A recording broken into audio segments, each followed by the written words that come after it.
నమస్తే అండి. నేను వాణి. ఈరోజు మనం అత్తులూరి విజయలక్ష్మి గారు రచించిన 'మట్టి పరిమళం' అనే ఒక మంచి కథను విందాం. రేపు రాత్రికి మనం ఊరు వెళ్తున్నాం అను ఆఫీసు నుంచి వస్తూనే చెప్పిన సారథి వైపు మింగేసేలా చూసింది అనుపమ. మీ నానమ్మ దగ్గరికేగా, నేను రానని తెలిసి పదే పదే ఎందుకు చెప్తారు అంది. నీ కోసం కాదు, బాబు కోసం నిన్ను కూడా రమ్మంటున్నాను. వాడు పుట్టిన ఈ 3 ఏళ్లలో ఆవిడ వాడిని చూడనే లేదు.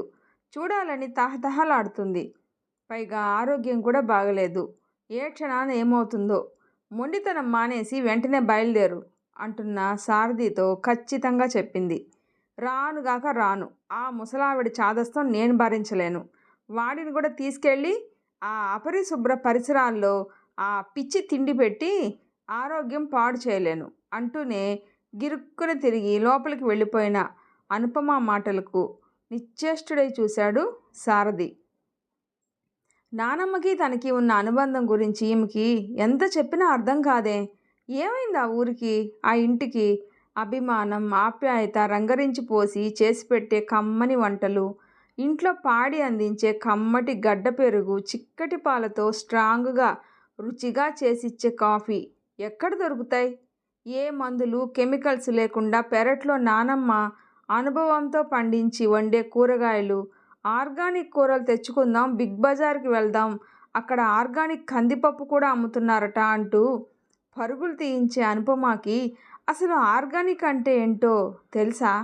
నానమ్మ ఏ ఎరువులు లేకుండా పండించే కూరగాయలు ఆర్గానిక్ అంటే వినిపించుకోదు. అవి ఆర్గానిక్ ఏంటి? ఒక పద్ధతి పాడు లేకుండా మొలిచినవి. మొక్కల నిండా పురుగు, చీడ.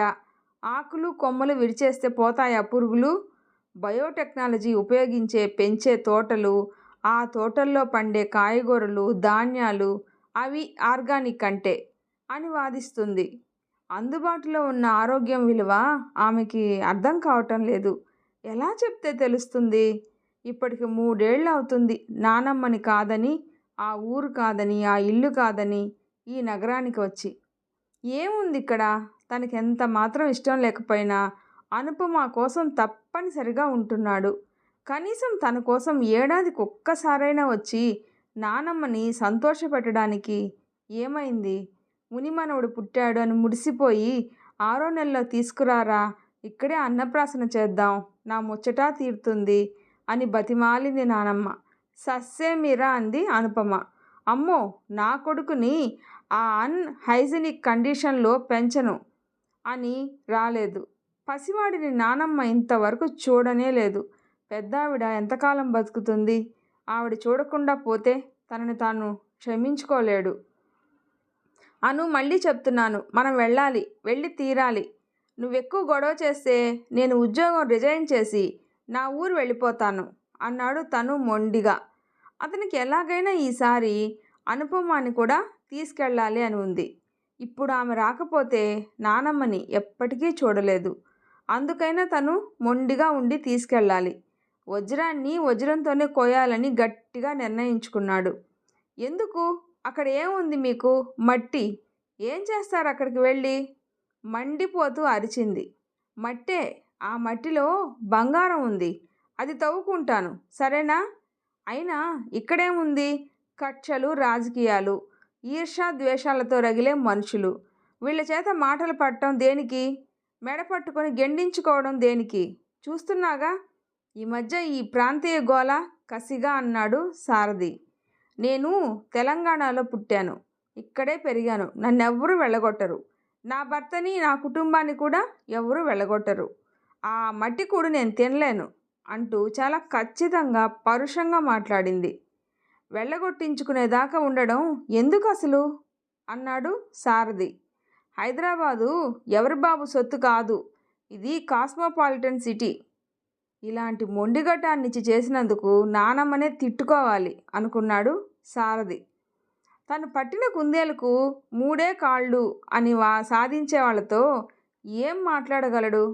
నానమ్మకు తోడుగా ఉన్న ఊళ్ళోనే ఆధునిక పద్ధతుల్లో వ్యవసాయం చేసుకుంటూ హాయిగా ఉండాలి అనుకున్న సారథి అనుపమ పోరు పడలేక అగ్రికల్చర్ యూనివర్సిటీ ఉద్యోగం చూసుకొని భార్యను తీసుకొని హైదరాబాద్ వచ్చేసి కాపురం పెట్టాడు.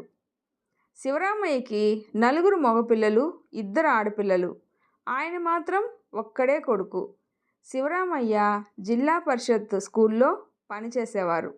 ఆయనకి తరచూ బదిలీలు అవుతూ ఉండటంతో తండ్రి పోయాక తల్లి ఒంటరిదైపోవడంతో తన కొడుకుల్లో రెండో వాడైన సారథిని, మూడో కొడుకు చక్రవర్తిని తల్లి దగ్గరే ఉంచేశాడు. పిల్లలిద్దరూ నానమ్మ దగ్గర ఉంటూ చదువు పూర్తి చేశారు. సారథి అగ్రికల్చర్లో ఎంఎస్సి చేశాడు. చక్రవర్తి ఎంఏ బీఈడీ చేసి టీచర్ అయ్యాడు.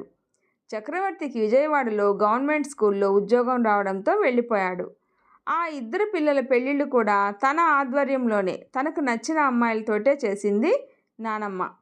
చక్రవర్తి భార్యతో విజయవాడ వెళ్ళిపోయినా సారథి మాత్రం నానమ్మ మీద ఉన్న అభిమానంతో చదువు పూర్తయ్యాక, నానమ్మ నేను ఉద్యోగం చేయను, ఆధునిక పద్ధతుల్లో ఎంచక్కా వ్యవసాయం చేసి మన ఊరిని ఆదర్శవంతంగా తీర్చిదిద్దుతాను అని అనడంతో ఆవిడ ఆనందంతో ఉప్పొంగిపోయింది. ఒక మనవడు దూరం వెళ్ళినా ఇంకో మనవడు ఈ చివరి రోజుల్లో తన దగ్గరే ఉంటాను అనడంతో కొత్త శక్తి వచ్చినట్టే ఆవిడికి ఆనందంతో కళ్ళ నీళ్ళు వచ్చాయి. అన్నపూర్ణమ్మకి భర్త సంపాదించి ఇచ్చిన పెద్ద ఇల్లు, కొంత డబ్బు ఉంది కాబట్టి కొడుకు సంపాదన అతని సంసారానికే సరిపోతుందని ఎన్నడూ కొడుకుని డబ్బులు అడగదు. ఆవిడికి 2 గేదెలు, 1 ఆవు ఉన్నాయి. ఇంటి వెనకాల ఉన్న ఖాళీ స్థలంలో తనకి సారథికి సరిపడా ఎన్నో కూరగాయలు పండించుకుంటూ వాటితో కాలక్షేపం చేస్తుంది. అన్నపూర్ణమ్మ శివరామయ్యని కడుపుతో ఉన్నప్పుడు చాలా అనారోగ్యం చేసి మనిషి పోతుంది అనుకున్నారు. నెలలు నిండుతుంటే మద్రాసు తీసుకెళ్ళి మంచి హాస్పిటల్లో చేర్పించాడు భర్త.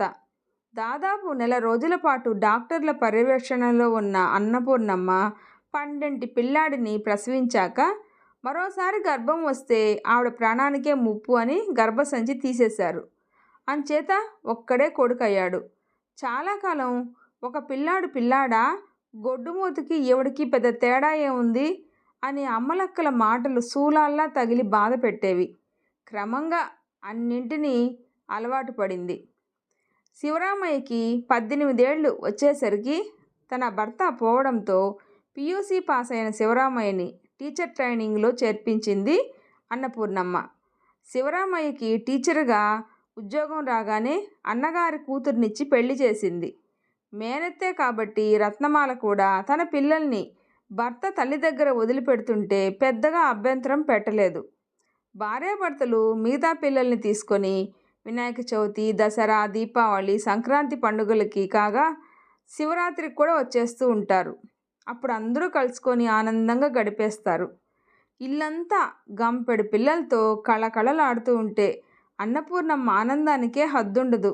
ఎక్కడ లేని ఓపిక వచ్చేసి రకరకాల వంటలు, పిండి వంటలు చేసి పెట్టి అందరికీ తనకు చేతనైన విధంగా కానుకలు ఇచ్చి పంపిస్తుంది. అందుకే నానమ్మ అంటే పిల్లలందరికీ చాలా ఇష్టం. సారథికి మరీ ఇష్టం. అందుకే ఆ ఊళ్ళోనే ఉండిపోవాలి అని అతని కోరిక. అన్నట్టుగానే ఊరి పెద్దల సహకారంతో ఏడాదిలో ఆ ఊళ్ళోని పొలాల్లో బంగారం పండించాడు సారథి. ఒకసారి ఆ ఊరికి ఏదో పని మీద వచ్చిన ఎంఆర్ఓ ఉమాపతి ఆ ఊరిని పచ్చగా కళకళలాడుతున్న పంట పొలాలను చూసి ముగ్ధుడైపోయాడు. దీనికంతటికీ కారణం ఒక ఆధునిక యువకుడు అని తెలుసుకొని సారథిని చూసి ముచ్చటపడి హైదరాబాదులో ఎంబీఏ పూర్తి చేసిన తన కూతురు అనుపమానిచ్చి పెళ్లి చేయాలి అని నిర్ణయించుకోవడం, అందుకు అన్నపూర్ణమ్మ గారి అంగీకారం కోరడం, ఆవిడ అంగీకరించి కొడుకు కోడలతో కూడా అవును అనిపించడం జరిగిపోయి హైదరాబాదులో అంగరంగ వైభవంగా పెళ్లి జరిగింది.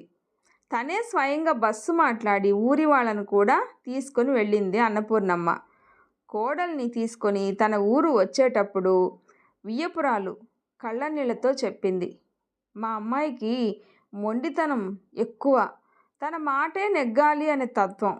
చిన్నపిల్ల ఏదన్నా తప్పు చేసినా పెద్ద మనసుతో క్షమించి కడుపులో పెట్టుకోండి. దానికి ఉద్యోగం చేయడం కూడా ఇష్టం లేదు. పెద్ద చదివే చదివించాం ఎందుకైనా మంచిదని. దానికి తనని కూర్చోబెట్టి పోషించే మొగుడు కావాలని కోరిక చిన్నప్పటి నుంచి.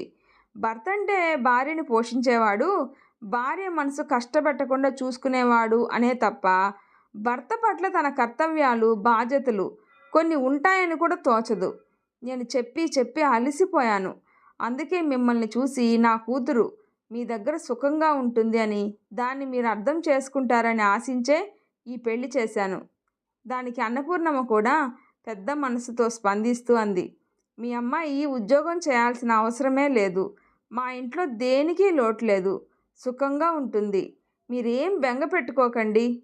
అయినా ఆయన భార్య ఆవిడ విశాల హృదయానికి మురిసిపోయారు. అయితే అనుపమ కాపురానికి వచ్చాక కొంతకాలం బాగానే అనిపించింది. కమ్మగా వండి పెట్టే నానమ్మ, ప్రేమగా చూసుకునే భర్త, దేనికి లోటు లేని జీవితం. పుట్టినప్పటి నుంచి నగరపు గందరగోళంలో గడిపిందేమో. ప్రశాంతమైన ఊరు, ఆ ఊళ్ళోని మనుషులు, పచ్చటి పొలాలు ఎంతో నచ్చాయి. పేరుకు పల్లెటూరైన 3 సినిమా థియేటర్లు ఉన్నాయి. వారానికి 2 రోజులు సినిమాకి వెళ్ళిపోతారు మొగుడు పెళ్ళాం. బోరు కొట్టినప్పుడల్లా అలా పొలాల మీదకి షికారుకు వెళ్తారు. ఇప్పటిదాకా సారథి తనేం కోరినా చేస్తున్నాడు. కాదని అనడం లేదు. అయితే అది కొద్ది కాలమే. దానికి కారణం కొన్నాళ్ళు కొత్త కదా అని వదిలేసిన అనుపమ ఇంట్లో పూచిక పుల్ల కూడా తీయకుండా టీవీ చూస్తూ రేడియో వింటూ కూర్చోవడం, లేకపోతే నిద్రపోవడం చూసి నానమ్మ ఈ అమ్మాయికి నెమ్మదిగా పని పాట నేర్పాలి, ఇంకా ఈ ఇంటి వాతావరణానికి పద్ధతులకి అలవాటు చేయాలి అనుకుంటూ నెమ్మదిగా అనుపమని పనిలో పడేసే ప్రయత్నం చేసింది. ఆ ప్రయత్నంలో తనకు తెలిసిన పాత పద్ధతే పాటించింది. ఆ పద్ధతి అనుపమకి నచ్చలేదు. అమ్మాయి, ఆడపిల్లవి, పని పాట వచ్చి ఉండాలి, ఇలారా, వంటలో నాకు సాయం చేయి అంటూ పిలిచి ఆ పని ఈ పని చెప్తూ చేస్తూ ఉంటే ఆ వంటగది కట్టెలిపోయే పొగ, ఒక పక్క పెద్ద రోలు, రోకలి పత్రం, కాఫీ డికాషన్ వడగట్టిన బట్ట, అదంతా చూడగానే చిచ్చి, వంటిల్లు ఇలాగా ఉంచుకునేది, ఇక్కడ చేస్తున్న వంట తింటున్నానా, ఛీ అనుకుంది.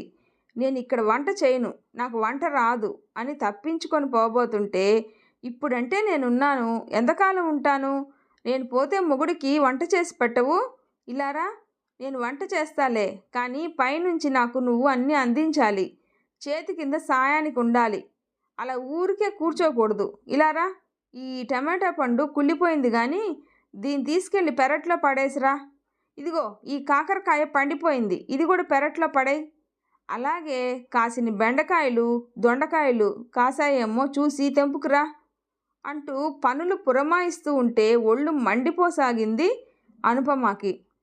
వంటగదే కాదు, పెరట్లోకి వెళ్ళడం కూడా ఏ మాత్రం ఇష్టం లేదు అనుపమకి. కాపురానికి వచ్చిన నెల లోపలే సారథిని పోరి దక్షిణం వైపు సందులో ఒక బాత్రూమ్ కట్టించింది. లేకపోతే తడికిలు దడిగా కట్టిన ఓపెన్ ఏరియాలో స్నానం చేయాల్సి వచ్చేది. ఓ పక్క బావి, మరో పక్క పంపు, దేని చుట్టూ సిమెంటుతో హద్దులు కట్టలేదు, మరో పక్క గొడ్ల చావిడి, కాంపౌండ్ వాలు, ఆ వాల్ మీద అంటించిన పిడకలు, ఆవులు గేదెల పేడవాసన, కాళ్ళు కడిగిన నీళ్లు, బియ్యం కడిగిన నీళ్లు, బట్టలు ఉతికిన నీళ్లు పోసి పెంచే కూరగాయల చెట్లు, చిత్తడిగా ఉండే నేల, పైగా గోడ మీదకి పాకిన దొండపాదు కాకరపాదులో నుంచి కాయలు తెంపాలంటే ఆ చిత్తడిలోంచే నడవాలి. కప్పలు పెరడంతా తిరుగుతూ ఉంటాయి. ఆ పెరడు చూస్తేనే వాంతి వచ్చినట్టు అవుతూ ఉంది అనుపమకి. కుళ్ళిన పాడైన కూరగాయలు చెత్తలో పడేసి బయట పారేయకుండా అన్నీ పెరట్లో పారేయడంతో వాసన వస్తున్నట్లు అనిపిస్తుంది అనుపమకి. ఏంటో ఈ మనిషి, బొత్తిగా శుచి శుభ్రం లేవు అని తిట్టుకోవడం దాకా వచ్చింది పరిస్థితి. బెండకాయలు తెంపుకొస్తే అయ్యయ్యో ఇవి ముదిరిపోయాయి, రేపటి నుంచి ఏ రోజు కాసినవి ఆ రోజే తెంపేస్తూ ఉండు, ఒక్కరోజైనా ముదిరి చేస్తాయి, ఇందా తీసుకెళ్ళి ఇలా చీల్చి పెరట్లో పడేసిరా, మళ్ళీ మొక్కలు వస్తాయి అన్నట్టు గోంగూర వలిచిన కాడలు పారేయకు, కొద్దిగా తవ్వి పాతిపెట్టు, మళ్ళీ గోంగూర వస్తుంది అంటూ పని మీద పని చెప్తూ ఉంటే ఈవిడికి ఇంత కక్కుర్తి ఏంటి? 10 రూపాయలు పడేస్తే కిలోలకు కిలోలు వస్తాయి కూరలు, వాటి కోసం ఈ కుళ్ళిపోయినవి ఎండిపోయినవి వెయ్యాలా? వీటితో ఎంత పంట పండిస్తుందో ఈ పిసినారి మహాతల్లి అని అనిపించింది. గొడ్ల చావిడిలో పనివాడున్నా ఈవిడ ఖచ్చితంగా ఉదయమే చావిట్లోకి వెళ్ళి ఈ వెధవ సరిగా పనిచేసి చావడం లేదు అంటూ చేత్తో పేడ తీసి శుభ్రం చేస్తుంటే కంపరం పుట్టేది. ఆ చేతులు డెట్టాలతో కడుక్కోకుండా నీళ్లతో కడిగేసుకుని వచ్చి వంట చేస్తుంటే చూసిన అనుపమకి ఈవిడ వంట ఇంత అన్హైజీనిక్గా చేస్తుందా బాబోయ్, దీన్నేనా నేను ఇన్నాళ్ళు లొట్టలేసుకుంటూ తిన్నాను అని భయపడిపోయింది. అప్పటికప్పుడు ఆమెకి తన కడుపులో రకరకాల పురుగులు తిరుగుతున్నట్లుగా అనిపించింది. అమ్మో, ఇలాంటి చోట తనని తీసుకొచ్చి వదిలేశారా అమ్మా నాన్న, వెళ్ళిపోవాలి, ఇక్కడి నుంచి వెళ్ళిపోవాలి అనుకొని వెంటనే సారథితో అంది. మనం వెంటనే హైదరాబాద్ వెళ్ళిపోవాలి, తక్షణం వెళ్ళాలి అని. ఇక్కడ నీకు వచ్చిన ఇబ్బంది ఏమిటి అని అడిగిన సారథితో, అన్నీ ఇబ్బందులే, అవన్నీ మీకు చెప్పినా అర్థం కావు. అయినా ఇంత చదువు చదివి పల్లెటూరి బయతులా వ్యవసాయం చేయడం ఏమిటి మీరు?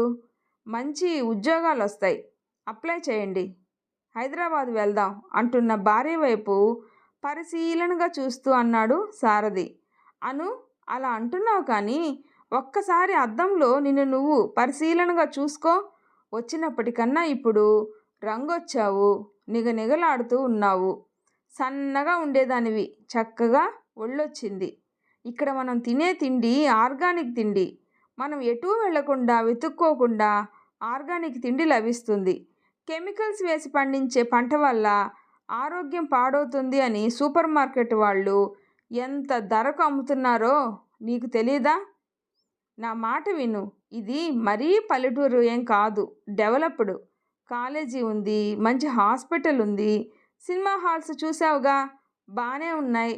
ఉన్న మూడు తోచనప్పుడు అలా పొలాల వైపు స్వచ్ఛమైన గాలి పీలుస్తూ నడుస్తుంటే ఎంతో హాయిగా ఉంటుంది. హైదరాబాదులో ఆ ట్యాంక్ బండి మీద నడుస్తుంటే కంపుతో ముక్కు బద్దలైపోతుంది. వాహనాల పొగతో నిండిన కాలుష్యపు గాలి ఏం బాగుంటుంది అంటూ నచ్చ చెప్పడానికి ప్రయత్నించాడు. కానీ ససేమిరా అంది అనుపమ. మీ నానమ్మ చాదస్తం కన్నా నాకు ఆ కాలుష్యమే బాగుంటుంది అంది. అప్పటికే తెలంగాణ ఆంధ్ర ఉద్యమం మొదలై తెలంగాణ ప్రత్యేక రాష్ట్రంగా ఏర్పడటం అనివార్యం అని తెలిసిపోయిన సారథికి అనుపమ మొండి పట్టు పడుతుంటే చికాకొచ్చింది. మళ్ళీ నన్ను అక్కడి నుంచి వెళ్ళగొడితే ఏం చేయను అన్నాడు. ఎందుకు వెళ్ళగొడతారు? వాళ్ళ రాష్ట్రం వాళ్ళు పాలించుకుంటాం అంటున్నారు, కానీ ఉన్న వాళ్ళని వెళ్ళగొడతాం అనలేదు. ఇదంతా రాజకీయ లబ్ధి కోసం ఏడ్చే ఏడుపు. కామన్ మ్యాన్కి వచ్చే ఇబ్బంది ఏం ఉండదు. ఎట్టి పరిస్థితుల్లో నేను అక్కడ ఉండను, మీరు రాకపోతే నేను ఒక్కదాన్నే వెళ్ళిపోతాను అని పంతం పట్టుబట్టడంతో అన్నపూర్ణమ్మ మనవడికి చెప్పింది. వెళ్ళు నాయనా, కొంతకాలం అక్కడ ఉండి ఆ జీవితం కూడా చూసిరా. నానమ్మ కూడా అలా అనడంతో సారథికి తప్పలేదు. హైదరాబాద్ వచ్చాక ఆ గందరగోళంలో అతనికి చాలా కాలం ఏమీ అర్థం కాలేదు. ఏనాడు ఒక్క 10 రూపాయలు పెట్టి ఏమీ కొనని అతను పాలకూర కట్టలు 10కి 4 కొంటుంటే గుండె ఆగిపోయింది. ఈ లెక్కన నెలకి తనకొచ్చే జీతం సరిపోదు అనుకొని అనుపమ అని అడిగాడు. ఉద్యోగం చేస్తావా అని. నేనా? ఉద్యోగమా? No never. నాకు అడ్డమైన వాళ్ళని సార్ సార్ అని అంటూ వాళ్ళ దగ్గర పనిచేయడం అంటేనే అసహ్యం. అయినా నేనెందుకు చేయాలి? ఉద్యోగం అనేది మీ బాధ్యత, మీకు వండి పెట్టడం నా బాధ్యత, అంతే అంటున్న ఆమె వైపు చూస్తూ, ఈమె ఈ 20th సెంచరీలో ఎలా పుట్టిందిరా బాబు అనుకున్నాడు. సారథికి గడిచిన రోజుల జ్ఞాపకాలతో అనుపమ అంటే మొండితనానికి మారు పేరు అనిపించింది.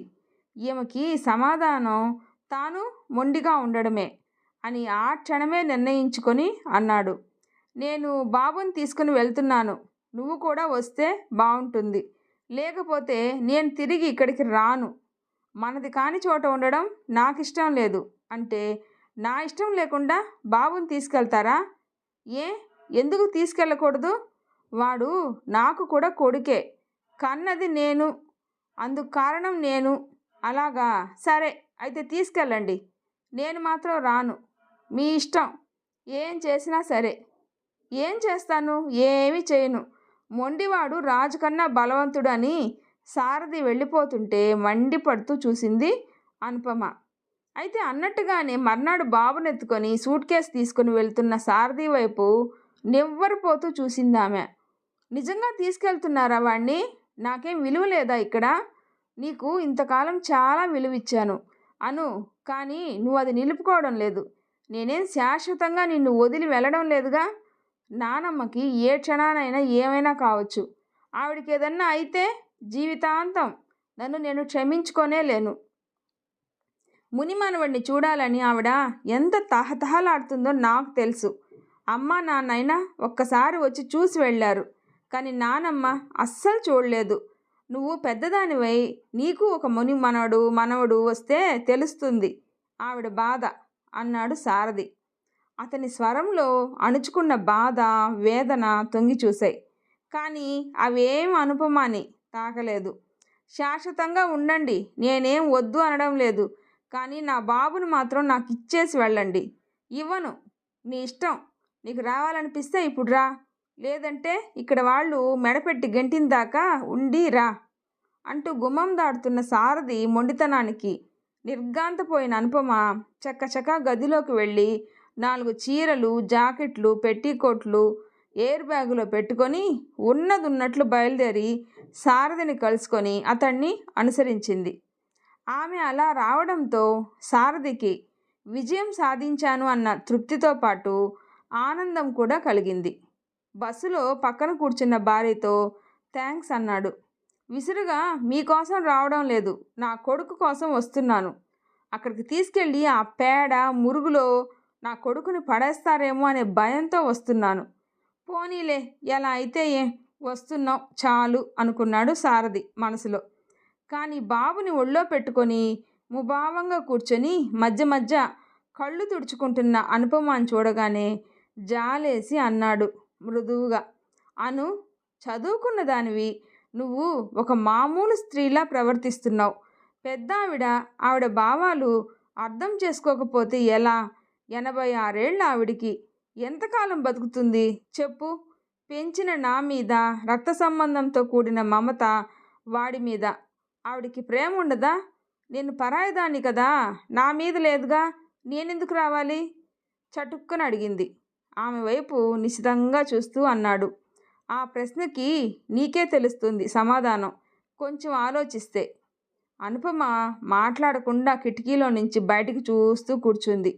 అద్దాల్లో నుంచి సిటీ లైట్లు దగదగ మెరిసిపోతున్నాయి. బస్సు దిల్సుఖ్ నగర్ డిపో దాటి ముందుకు వెళ్ళిపోయింది. గమనించలేదు, కానీ దాదాపు రామోజీ ఫిలిం సిటీకి చేరుతుంది. ఏసీ చల్లగా తగులుతుంది. సారథి మీద పీకల దాకా కోపం వచ్చింది అనుపమకి. నానమ్మ నానమ్మ అంటూ చిన్న పిల్లాడిలా ఆవిడ దగ్గరకు ఈ పరుగులేంటో. అయినా 86 ఏళ్ళు వచ్చిన ఆవిడికి ఆరోగ్యం బాగలేకపోవడం అనేది చాలా కామన్.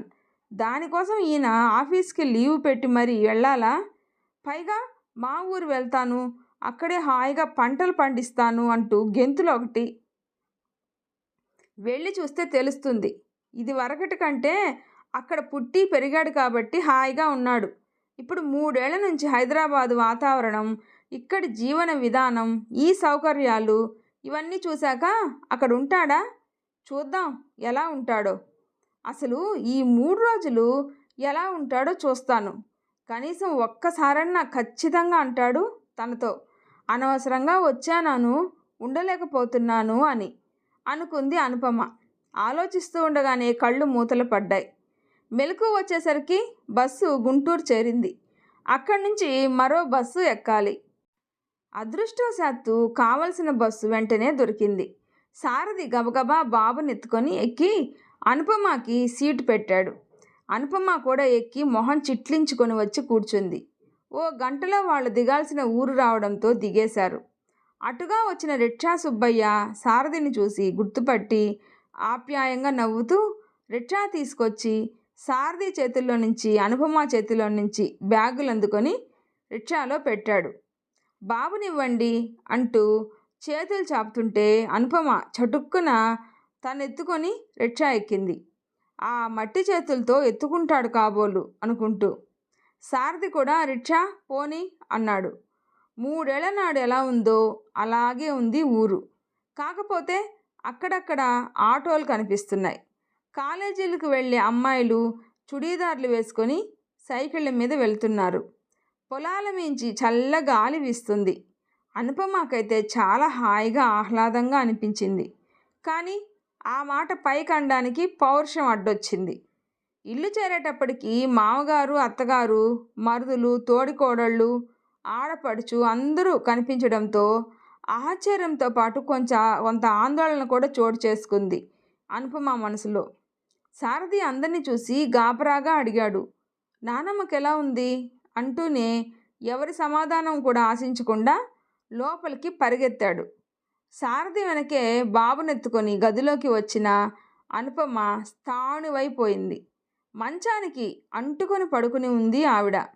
మంచం పక్కన స్టూల్ మీద మందులు, మంచినీళ్ళ గ్లాసు, ముడతలు పడిన మొహం చూస్తుంటే ఆవిడ మాటలు చెవుల్లో గింగురుమంటూ ఉన్నాయి.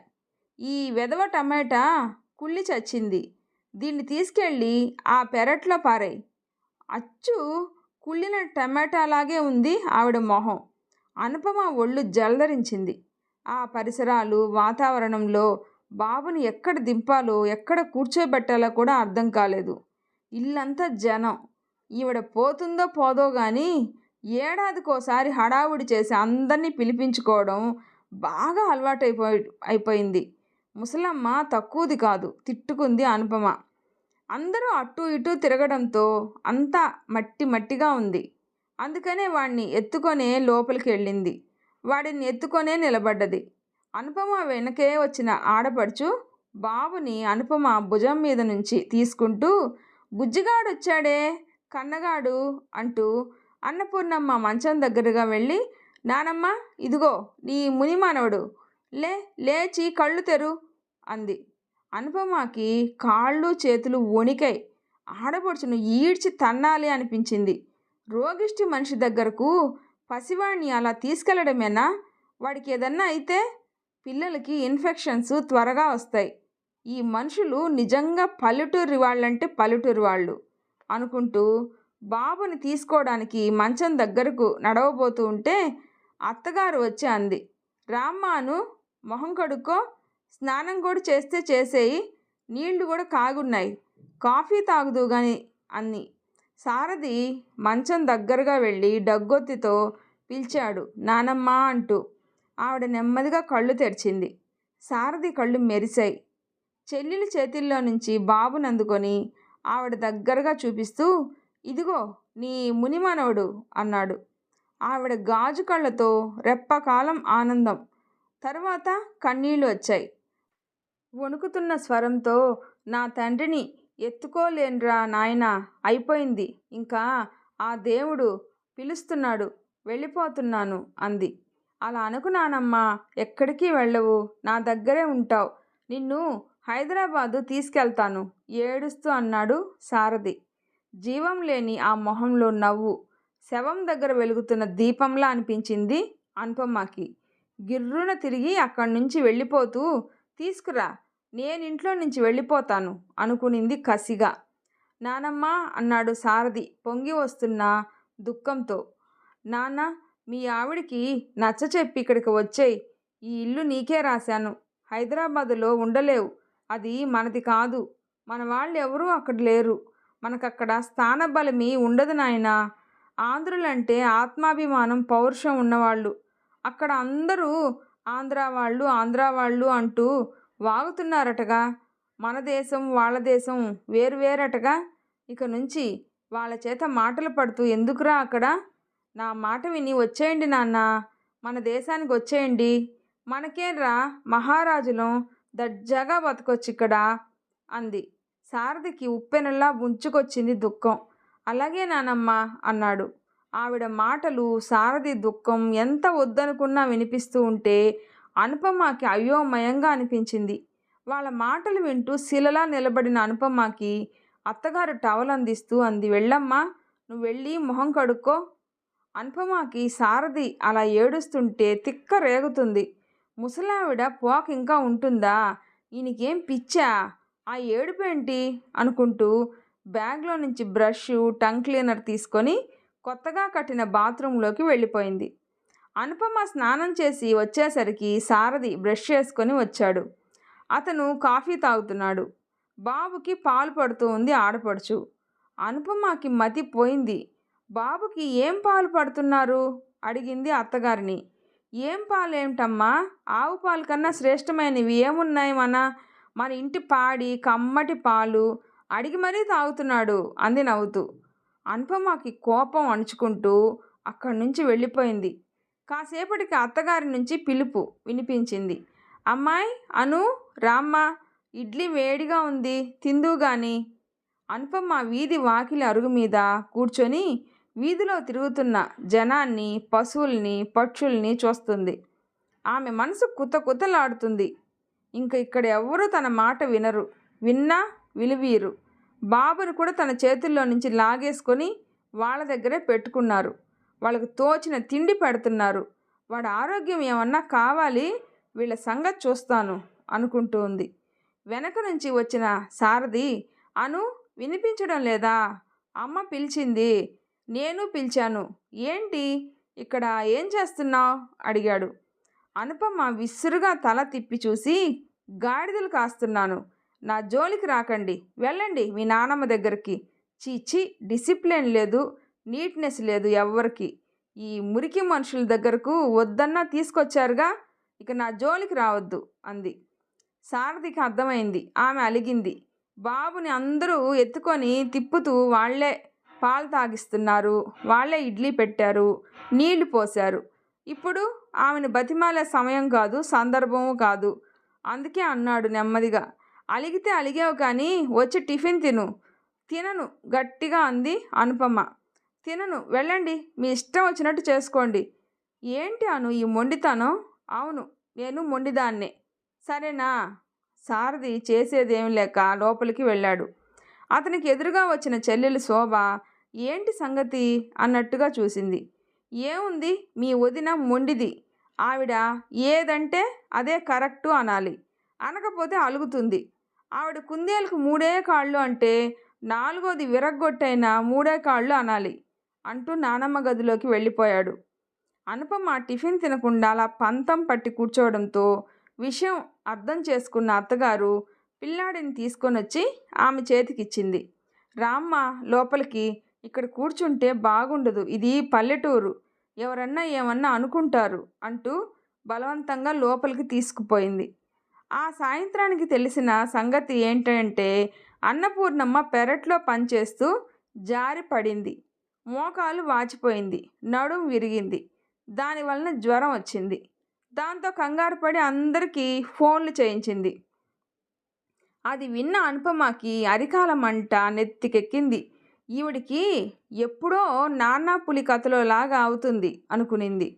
ఆయుర్వేద వైద్యుడు శంకరాచారి వచ్చి 2 పూటల కాళ్ళకేదో మూలికల నూనెతో మర్దన చేసి మందులు ఇచ్చి వెళ్తున్నాడు.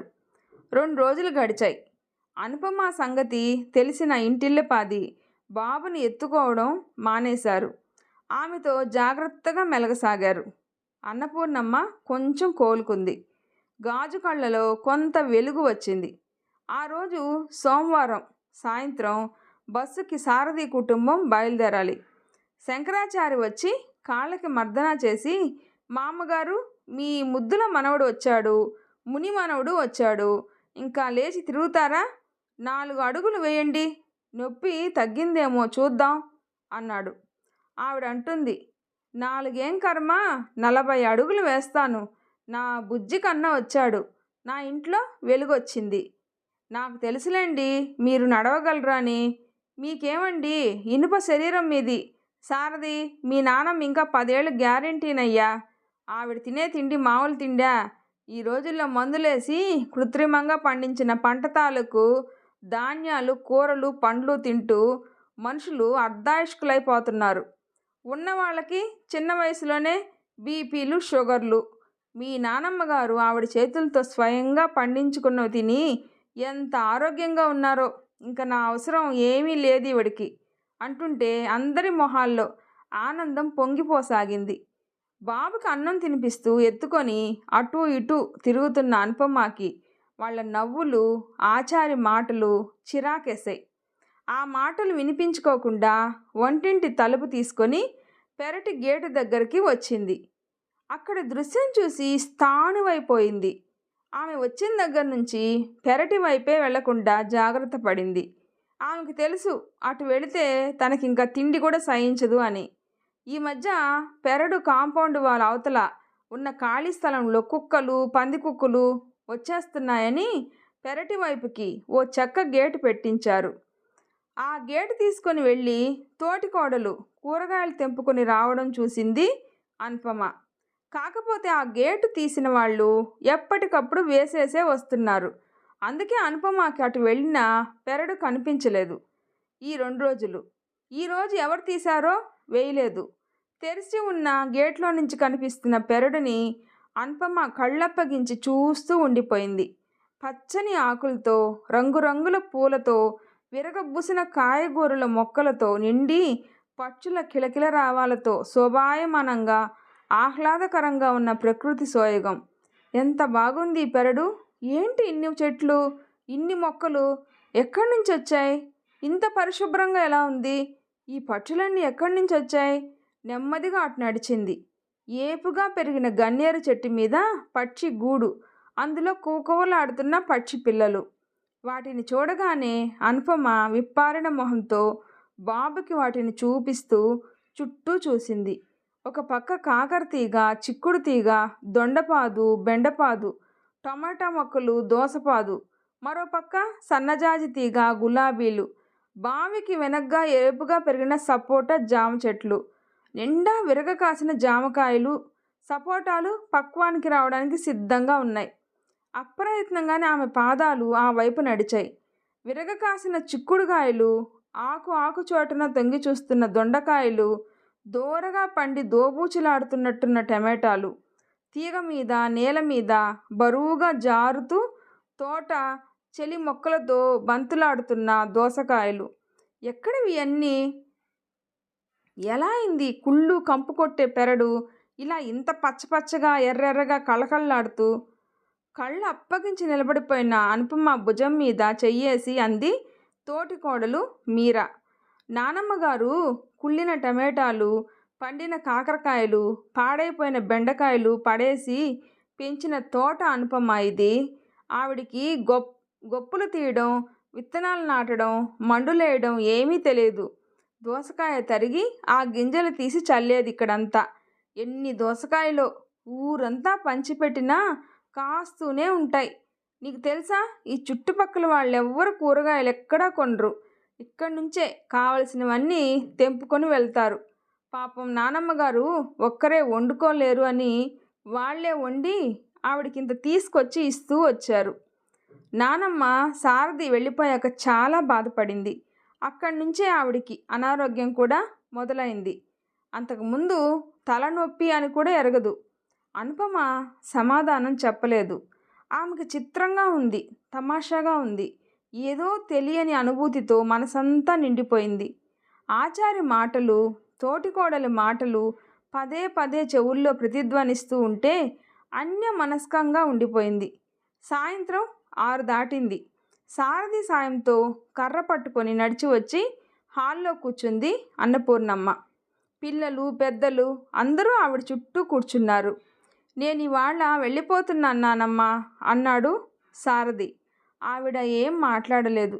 కొద్దిసేపటికి అంది, తప్పదుగా నాయనా, పట్నం ఉద్యోగం కదా, నీ పైవాడికి సమాధానం చెప్పుకోవాలాయే, కానీ వెళ్ళు, ఏం చేస్తాం అంది నిర్లిప్తంగా. సారథికి బాధగా అనిపించింది. ఏం మాట్లాడకుండా అక్కడి నుంచి లేచి పడగ్గది గుమ్మంలో నిలబడి ఉన్న అనుపమతో అన్నాడు, సామాను సర్దావా? ఏం సామాను అడిగింది అనుపమ. సారథి చికాగ్గా చూశాడు. వెళ్ళిపోతున్నాంగా, ఇంకా అలకేనా? సామాను సర్దు. దేనికి సమాధానం తిన్నగా రాదు అన్నాడు. మీ సామాను సర్దుకోండి, నేను నా కొడుకు ఇక్కడే ఉంటాం అంది తప్పటడుగులు వేస్తూ. అటుగా నడిచి వచ్చిన బాబునెత్తుకొని అన్నపూర్ణమ్మ దగ్గరకు నడుస్తూ. అనుపమ అడ్డుగా ఉన్న వాళ్ళని దాటుకుంటూ అన్నపూర్ణమ్మ దగ్గరకు వెళ్ళి బాబుని ఆవిడ ఒడిలో కూర్చోపెట్టి తాను కూడా ఆవిడ పాదాల దగ్గర చతికిలపడి అంది, నానమ్మ గారు, ఇవాళ నాకు మీ చేత్తో చేసిన పొట్లకాయ పెరుగు పచ్చడి తినాలనుంది. సారథి నోరు తెరుచుకొని చూస్తూ ఉండిపోయాడు. ఈ స్టోరీ మీకు నచ్చినట్లయితే ప్లీజ్ లైక్ చేసి షేర్ చేయండి, సబ్స్క్రైబ్ చేసుకోండి. స్టోరీ ఎలా ఉందో తప్పకుండా కామెంట్ చేయండి. ప్లీజ్ సపోర్ట్ చేయండి. Thanks for listening.